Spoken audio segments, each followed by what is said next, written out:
James Cameron thinks big, whether directing a movie epic like Titanic or creating the awesome alien world of Avatar. And he loves a challenge when he's away from Hollywood as well. His latest adventure is as sweeping in scope as anything he's conjured for the silver screen. Cameron decided to explore the blackest depths of our oceans, as far as man has ever ventured. It was a treacherous, some might say foolhardy undertaking, but he did it with the help of a little Aussie know-how. Filmmaker James Cameron is a man who lives life large. It's been a blast. Family show, Donnie, family show. Oh, sorry. It's been a beep blast. Above all, have fun. Have fun, exactly. Just hours earlier, in the dead of night in the middle of the Pacific Ocean, he was about to be the loneliest person on the planet. Good. See ya. Nice and tight. In a bizarre-looking craft built to withstand incomprehensible pressure, he begins an incredible journey. More than 11 kilometres to the deepest point of the ocean. Prime rib, deep sea challenger is launched. I was probably apprehensive before the dive, but once you get into the process and you're in the countdown and you're going in, way in the back of your mind there's a little voice that says, you're being bolted into a sub that's about to go to the deepest place in the world, you know, but you have to tune that voice out. That's the voice you ignore. Exactly. Any dive this deep is a ride into the unknown. As surface light disappears and the temperature nears freezing, an alien world appears. After a 2-hour free fall, James Cameron lands on a muddy, murky ocean floor. A place that's never been seen before. As I slid across the bottom, there's a big mark down there that I'm sure will be there for another 100 years. So that's Jim's mark? That's right. I was trying to spell my name. It's all a very long way from James Cameron's day job. Mr. James Cameron! Of red carpet premieres Action! and calling the shots on film sets. He's the Canadian-born director who has thrilled us with blockbuster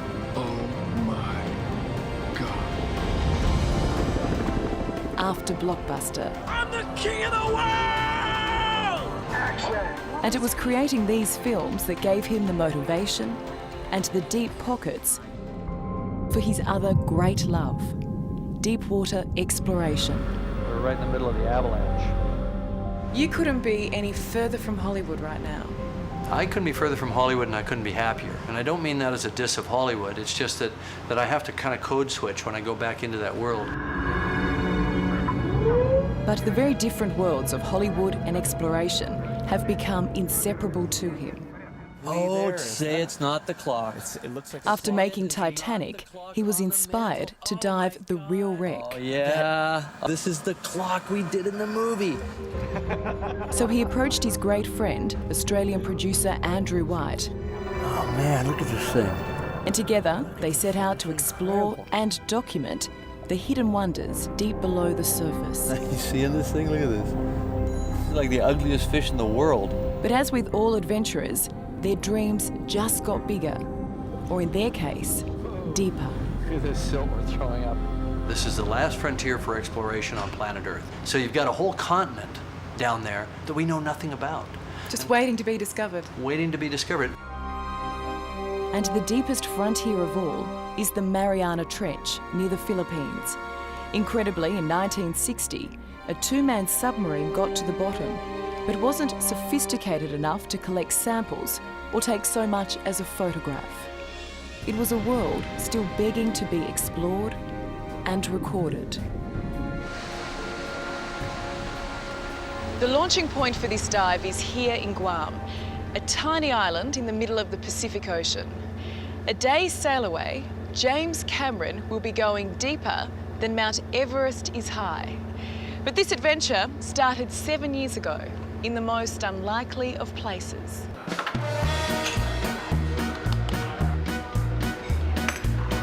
Leichhardt, in Sydney's inner west, And nestled amongst its cafes, one of the movie industry's great secrets has been hiding. Ron Allum is a television technician by trade with a passion for extreme diving. Do you mind, boy? So this is your baby? And he's the one man James Cameron would entrust to build his sub. It's an impressive beast. Yeah.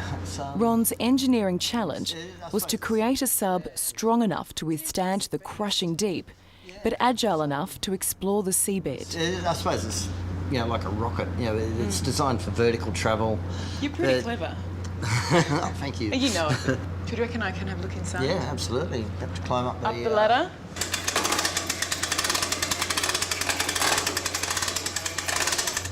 Yeah, that's it. How much room is there? It's pretty tight. Okay. Now what you have to do is you have to get your feet towards you and get your bottom down. Yeah, that's it. And then you can lay into that position. There we go. It's quite cosy in here, actually. Yeah. So I'm ready to go to the bottom of the ocean. Yeah. But this historic expedition was very nearly cancelled at the very last minute. Just how close it came is a story that hasn't been told until now. Maybe they can take the ball off. I don't know. In February, during final tests off the New South Wales south coast, James Cameron's original partner on this whole expedition, Andrew White, along with cameraman Mike Degree, were killed as their chopper took off to film the sub. It really called everything we were doing into question, because it forced us to kind of stare into the mirror and stare into our own mortality and think about what risk really means. And it took a few days, and everybody sort of thought, well, if we walk away from this, then everything that they worked for and that they stood for is being thrown away. Finally, after personal tragedy and logistical challenges, it's time for last-minute preparations. This pond actually has never been dived in until this expedition. For marine geologist Paddy Fryer, all the excitement is tempered by knowing the risks of heading into such an extreme environment. Pressure down there is about 16,000 pounds per square inch. Which kind of means what? It means take the Eiffel Tower and turn it upside down and put it on your big toe.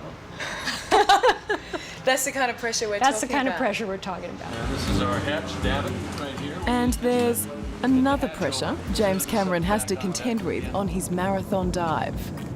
How do you go to the bathroom? Well, did you ever go on a long car trip with your parents? And they had I'm worried where this is like a going. little bottle because they didn't want to pull over. Okay, well, That's how. it's like Okay. that. Yeah, All there's a right. little bottle. We call it a range extender. All right, Jim. All right, buddy. Locked down, James Cameron is now completely on his own, in a vessel like no other. Prime rib, Deep Sea Challenger is launched. Unlike a conventional sub, the Deep Sea Challenger is tipped on its nose. It has just a small metal sphere for the pilot. The rest of the body is made out of super light, crush-proof foam. Dragging the sub down is half a ton of weights. Releasing them sends it back to the surface. Yep, just coming into view. But if anything should go wrong, this untethered craft is well beyond the reach of rescue. You're in a place that's so remote, nobody could come and help you. I mean, if I got into trouble in Earth orbit, we could always ask the Russians to come and help us, or even the Chinese. There's no help where we went with this vehicle. All right, we got us a Dumbo. Hoping for this for a while. On James Cameron's many previous voyages into the deep, he has filmed the bizarre and improbable. Every single dive, you're going to see something you've never seen before. But the Mariana Trench is triple those depths again. And here, on the world's deepest ocean floor, the search for life is not unlike exploring on distant planets. It's remote and hostile. What I find amazing is the fact that more people have walked on the moon than have gone where you just went. Yeah, it's true. It is amazing, and it's right here on Earth. So I'm down there feeling as isolated as if I was on the far side of the moon by myself. And guess who calls me? My wife. which just, you know, men out there, if there's any doubt in your mind whatsoever, they will find you. Pilot coming out. Welcome back. After a lifetime of dreaming, 7 years building, and untold millions spent, he did it.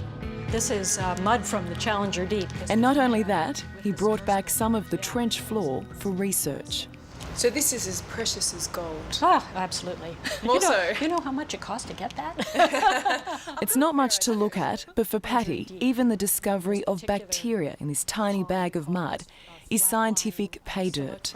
This trip has been like Christmas for you, Oh hasn't it? gosh, I'll say it certainly has. 35 years Christmas in April. of studying this trench, and you've learnt more in the last 2 weeks. Oh, it's amazing. It really has been a trip. And it won't be the last. I can't believe this was your home for 55 days. 55 days, yeah.